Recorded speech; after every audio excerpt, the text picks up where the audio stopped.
തമിഴ് മണ്ണിൽ വിപ്ലവം വിതച്ച ഒരു പുതിയ രാഷ്ട്രീയ യുഗത്തിന്റെ പിറവിക്ക് ചെന്നൈ സാക്ഷ്യം വഹിക്കുമ്പോൾ ആ വേദിയിലെ ഒരു സാന്നിധ്യം ചരിത്രത്തിന്റെ കൗതുകകരമായ ഏടുകളെ ഓർമ്മിപ്പിക്കുന്നതായിരുന്നു.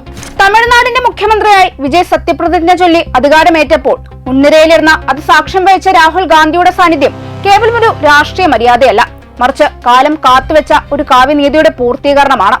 ഒരു കാലത്ത് കോൺഗ്രസിന്റെ പടവാളാകാൻ ആഗ്രഹിച്ച ഒരു യുവാവിനെ കേവലം ഒരു യൂത്ത് കോൺഗ്രസ് തെരഞ്ഞെടുപ്പിന്റെ പേരിൽ അവഗണിച്ച ചരിത്രത്തിൽ നിന്ന് ഇന്ന് അതേ പ്രസ്ഥാനത്തിന്റെ ദേശീയ നേതാവിനെ അതിഥിയായിരുത്തി ഭരണാധികാരിയായി വിജയം മാറുമ്പോൾ തമിഴകം പുതിയൊരു പാഠം കൂടി പഠിക്കുകയാണ്.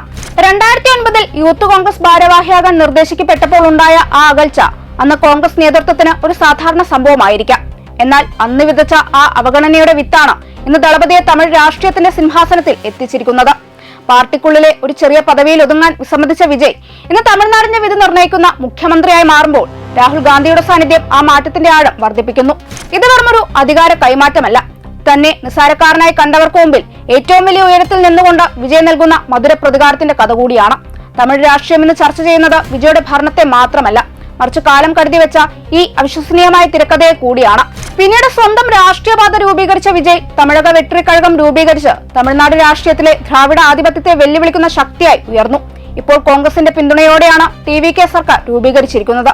DMK ആയുള്ള ദീർഘകാല സഖ്യത്തിൽ നിന്ന് മാറി TVKയോട് അടുക്കുന്ന കോൺഗ്രസിന്റെ നീക്കം തമിഴ്നാട്ടിലെ ഭാവി രാഷ്ട്രീയ കണക്കുകൂട്ടലുകളുടെ ഭാഗമായാണ് കണക്കാക്കപ്പെടുന്നത്.